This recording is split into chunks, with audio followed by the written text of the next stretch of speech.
Hello guys teaching education में आप सभी का स्वागत है। गाइस, उम्मीद करता हूँ आप सभी अच्छे होंगे। तो गाइस, आज हम लोग बात करने जा रहे हैं डीएलएड सेकंड सेमेस्टर के पेपर थर्ड विज्ञान के बहुविकल्पीय प्रश्नों की। दोस्तों, अति लघुत्तरीय प्रश्न मैंने करा दिए थे, बहुविकल्पीय प्रश्न आपके बचे थे। तो दोस्तों, आज पहली क्लास से 20 क्वेश्चन मैंने लिया है।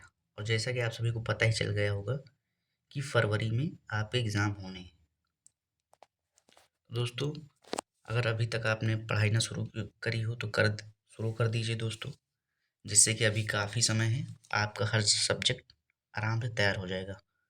और जो दोस्तों पढ़ने की स्ट्रेटजी आप अपनाइए, पीवाईक्यू पहले लगा लीजिए दोस्तों, मतलब जो पहले के पेपर हैं उनको देख लीजिए, उनमें आए हुए क्वेश्चन उनको पहले हल कर लीजिए, उनके उत्तर देख लीजिए। सीरीज हो दोस्तों उससे पढ़िए, और फिर जो क्लास हो रही इसको देखिए, हो जाएगा आराम से आपका। पहला क्वेश्चन दोस्तों इसमें कि सूर्य के प्रकाश को पृथ्वी तक आने में कितना समय लगता है। मतलब जो सूर्य का प्रकाश है वो जो हम लोग जहाँ जैसे पृथ्वी पे, तो कितना समय लगता है। पहला ऑप्शन दोस्तों 6 मिनट, दूसरा ऑप्शन है 3 घंटे, तीसरा ऑप्शन है 8 मिनट, चौथा ऑप्शन है 2 घंटा 10 मिनट। तो भैया सूर्य के प्रकाश को पृथ्वी तक आने में जो समय लगता है वो लगता है 8 मिनट। 8 मिनट ये हो जाएगा हमारा उत्तर, 8 मिनट। फिर दूसरा क्वेश्चन है दोस्तों कि जब पृथ्वी की उपछाया से होकर चंद्रमा गुजरता है तब होता है। जब पृथ्वी की उपछाया, जैसे दोस्तों छाया है, छाया का मतलब क्या होता है दोस्तों, जो छाया बनती है वो अपारदर्शी वस्तु की बनती है, मीन्स जिससे प्रकाश गुजर ना पाए।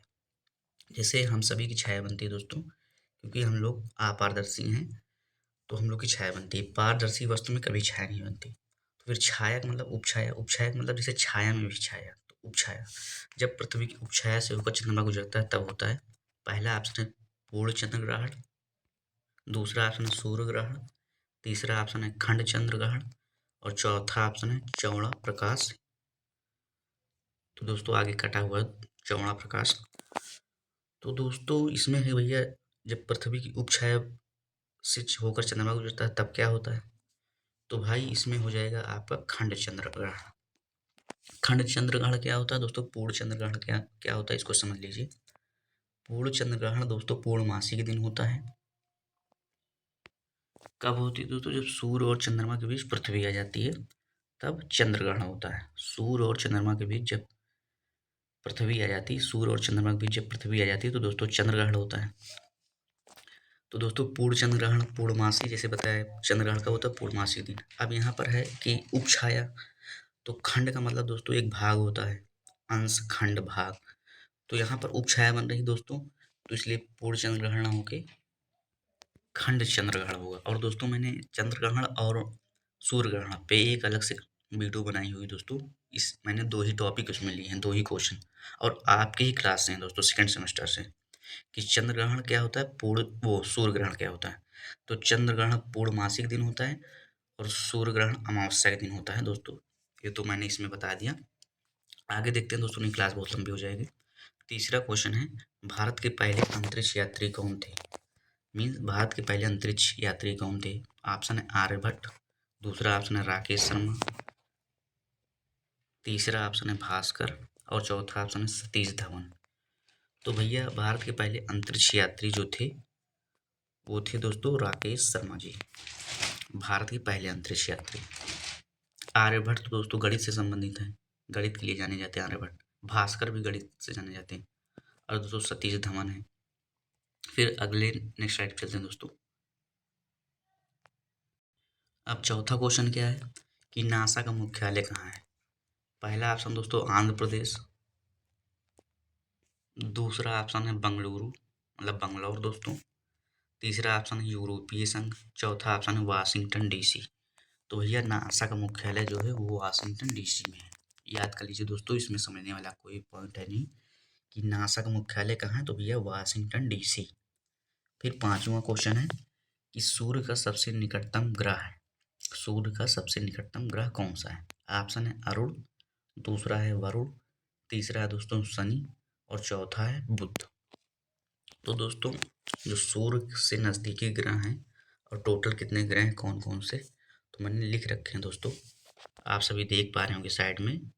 पहला दोस्तों बुध, शुक्र, पृथ्वी, मंगल, बृहस्पति, शनि, अरुण, वरुण। तो भैया सूर्य के सबसे निकटतम, मैंने बताया दोस्तों सूर्य के सबसे निकटतम से ही शुरू हुआ। जैसे बुध है सूर्य के सबसे निकटतम, फिर शुक्र होगा, फिर पृथ्वी होगा, फिर मंगल होगा, फिर बृहस्पति होगा, फिर शनि, और फिर अरुण, और फिर वरुण हो जाएगा दोस्तों। तो भैया इसमें आपका जो उत्तर हो जाएगा सबसे निकटतम पूछा गया है तो बुध। उम्मीद करता हूँ आप सभी समझ भी पा रहे होंगे दोस्तों, इसलिए मैंने इसको अलग से लिख रखा है इस चीज़ को। फिर छठवां क्वेश्चन सेम उसी तरह संबंधित है दोस्तों कि सूर्य का सबसे दूरस्थ ग्रह है, तो आप सभी समझ पा रहे होंगे दोस्तों वरुण हो जाएगा भैया, इसमें समझाना कोई ज़रूरत नहीं भाई। मैंने बताया बुध सूर्य के सबसे नज़दीक मतलब पास में, फिर है उसके बाद शुक्र है, फिर पृथ्वी है, फिर मंगल है, फिर है बृहस्पति, फिर है शनि, फिर अरुण है, फिर वरुण, तो सबसे दूर हो जाएगा वरुण। उम्मीद करता हूँ आप सभी समझ पा रहे होंगे दोस्तों। नेक्स्ट स्लाइड चलते हैं दोस्तों। जो क्वेश्चन दोस्तों समझाने वाले मैं अच्छे से एक्सप्लेन कर दे रहा हूँ, और जो ऐसे हैं दोस्तों उस पर टिक मार, फिर आगे बढ़ते हैं। सातवां क्वेश्चन है जैसे ये बलुई दोमट मिट्टी में रेत की मात्रा कितनी होती है। बलुई दोमट मिट्टी में रेत की मात्रा कितनी होती है। तो दोस्तों इसमें तो याद ही करने वाला है भाई, इसमें समझाने वाला क्या है, क्योंकि इसको पहला ऑप्शन जैसे 60 से 80%, 50 से 60, फिर तीसरा 60% से कम, फिर चौथा ऑप्शन है 60% से अधिक। तो भैया बलुई दोमट मिट्टी में रेत की मात्रा जो हो जाएगी दोस्तों, वो हो जाएगी भैया 60 से 80%। याद कर लीजिए दोस्तों, याद करने वाला है इसको अच्छे से। बलुई दोमट मिट्टी में रेत की मात्रा 60 से 80%। फिर आठवां क्वेश्चन है कि नियमित खाद के प्रयोग से होती है। पहला ऑप्शन है उपज की वृद्धि, दूसरा ऑप्शन है मिट्टी की वृद्धि, तीसरा ऑप्शन है पानी की वृद्धि, चौथा ऑप्शन इनमें से कोई नहीं। तो दो ऑप्शन कट गए दोस्तों। पानी की वृद्धि नियमित खाद के प्रयोग से कहीं होता है दोस्तों, पानी तो नीचे से आता है, तो पानी की वृद्धि का क्या मतलब भाई। मिट्टी की कौन सी वृद्धि होगी, मिट्टी में कौन सी वृद्धि हो जाएगी। तो ये तीसरा दूसरा भी ऑप्शन कट गया। कॉमन सेंस पे बेस है दोस्तों, आप ऐसे भी समझ सकते हैं भाई नियमित खाद से ना पानी बढ़ेगा ना मिट्टी बढ़ेगी, जो है हाँ उसमें उर्वरक शक्ति बढ़ सकती है मिट्टी में, तो उपज की वृद्धि हो जाएगा दोस्तों। उम्मीद करता हूँ आप सही समझ पा रहे हो दोस्तों। अगर क्लास पसंद आ रही हो दोस्तों, वीडियो को शेयर और चैनल को सब्सक्राइब कर दीजिएगा, लाइक भी कर दीजिएगा, जिससे आप सभी के जो साथी हों दोस्त हों उन पे भी वो लोग भी ये वीडियो देख सकें। फिर नौवां क्वेश्चन दोस्तों, कंपोस्ट खाद बनाई जाती है। पहला ऑप्शन है गोबर से, दूसरा ऑप्शन है कूड़ा कचरा से, तीसरा ऑप्शन है दोनों से, चौथा ऑप्शन है इनमें से कोई नहीं। तो भैया जो कंपोस्ट खाद बनाई जाती है वो गोबर और कूड़ा कचरा से दोनों से मिलकर बनाई जाती है कंपोस्ट खाद, क्योंकि कंपोस्ट खाद बन रही तो गोबर से भी कूड़ा कचरा से भी। फिर 10वां क्वेश्चन दोस्तों, नाइट्रोजन उर्वरक से पौधे बढ़ते हैं। तो भैया किस तरह बढ़ते हैं, अति शीघ्र गति से मतलब बहुत तेजी से, धीमी मतलब मंद जो जैसे बोलते हैं स्लो दोस्तों, फिर बढ़ते ही नहीं, इनमें से सभी। तो दोस्तों पहली बात तो दो ऑप्शन कट गए, जो दोस्तों कॉमन सेंस पे बेस्ड क्वेश्चन है उनमें अगर ऐसे समझ में आए तो आप ऑप्शन काटना शुरू करिए। जैसे बढ़ते ही नहीं, ऐसा हो ही नहीं सकता ना बढ़े, तो ये भी कट गए। अब बचे आपके पास दो ऑप्शन। तो नाइट्रोजन उर्वरक शक्ति से पौधे बढ़ते हैं भैया अतिशीघ्र मतलब बहुत तेजी से बढ़ते हैं, और इन्हीं पौधों के माध्यम से नाइट्रोजन हम लोग भी प्राप्त करते हैं दोस्तों। और धीमी गति से कोई मतलब नहीं हो जाएगा दोस्तों, क्योंकि नाइट्रोजन हम लोग के लिए भी जरूरी है दोस्तों। फिर 11वां क्वेश्चन है कीटनाशक दवाओं के प्रयोग से वृद्धि होती है। कीटनाशक दवाओं के प्रयोग से वृद्धि होती है। पहला ऑप्शन है रोगाण प्रतिरोधम, प्रतिरोध हो जाएगा दोस्तों, यहाँ पर बहुत गलत लिखा है, प्रतिरोध प्रतिरोधा वही अर्थ है। फिर दूसरा है कीड़े मकोड़े में, तीसरा ऑप्शन इल्लियों में, चौथा ऑप्शन इनमें से कोई नहीं। तो भैया कीटनाशक दवाओं के प्रयोग से वृद्धि होगी, कीड़े मकोड़े में होगी तब तो हो गया, खेती हो गई, किसान भी हो गया, मतलब सब खत्म हो जाएगा दोस्तों। तो इनमें से कोई नहीं, ये भी ऑप्शन कट जाएगा। इल्लियों में कोई मतलब नहीं दोस्तों। रोगाणु प्रतिरोध में होगा दोस्तों। प्रतिरोध का मतलब होता है क्या है दोस्तों, आप इसका मतलब समझ लीजिए कि प्रतिरोध का मतलब क्या होता है। प्रतिरोध का मतलब जैसे होता है क्या, जैसे कोरोना वायरस आया था बीच में दोस्तों, तो हम लोगों ने जो वैक्सीन लगवाई, तो दोस्तों ये करता क्या है बॉडी में जाके हम लोग में ये जो हम लोग रोगों से लड़ने की क्षमता होती है, इसी को दोस्तों प्रतिरोध कहते हैं। तो इसको बढ़ा देता है, और वो हमेशा नहीं रहता, जब कोई वायरस आएगा तभी वो एक्टिव होगा। लेकिन यहाँ पर कीटनाशक दवाओं की बात की गई, तो रोगाणु प्रतिरोध मतलब रोगाणुओं से लड़ने की क्षमता, में वृद्धि होती है दोस्तों। इस दवा का इसलिए प्रयोग किया जाता है कि रोगाणु मर जाते हैं या रोगाणुओं से लड़ता है, जिससे वो पौधों पे हानि ना करे, हानि ना पहुंचाए। उम्मीद करता हूँ समझ पा रहे होंगे दोस्तों आप सभी। 12 नंबर क्वेश्चन देखते हैं कि खरीफ की फसल है। तो दोस्तों फसल 3 प्रकार की होती है। पहला गेहूँ, दूसरा है मटर, तीसरा है चना, चौथा है धान। फसल 3 प्रकार की होती है, रबी की फसल, खरीफ की फसल, जायद की फसल। तो भैया रबी की फसल में क्या आएगा, पहले खरीफ की फसल देख लेते हैं दोस्तों। इसमें क्या होगा भैया, धान हो जाएगा हमारा। खरीफ की फसल धान, तो बचा कौन सा, गेहूँ, चना, मटर, सरसों, अलसी। ये सब दोस्तों रबी की फसल है। गेहूँ रबी की फसल, मटर रबी की फसल, चना रबी की फसल, गेहूँ, मटर, चना, सरसों, अलसी, जो दोस्तों इस समय चल रही है। इसका जो दोस्तों बोने का समय होता है, बोने और कटाई का समय होता है अक्टूबर से मार्च होता है दोस्तों। और जो ये खरीफ की फसल होती है इसका जून जुलाई से दोस्तों सितंबर या अक्टूबर। उम्मीद करता हूँ समझ पा रहे होंगे दोस्तों आप सभी। 13 नंबर क्वेश्चन की हैरो खेत से क्या निकालने का काम आता है।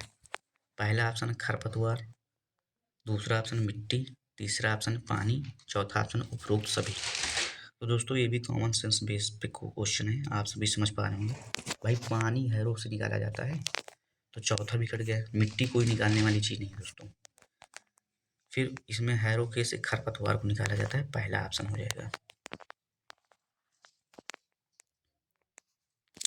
फिर दोस्तों 14 नंबर क्वेश्चन है कि डिबलर से बुआई नहीं होती, नहीं होती किसकी भैया, गेहूं की, चने की, धान की। दोस्तों यहाँ पर एक मात्रा गलत लगी हुई है, बाजरा की।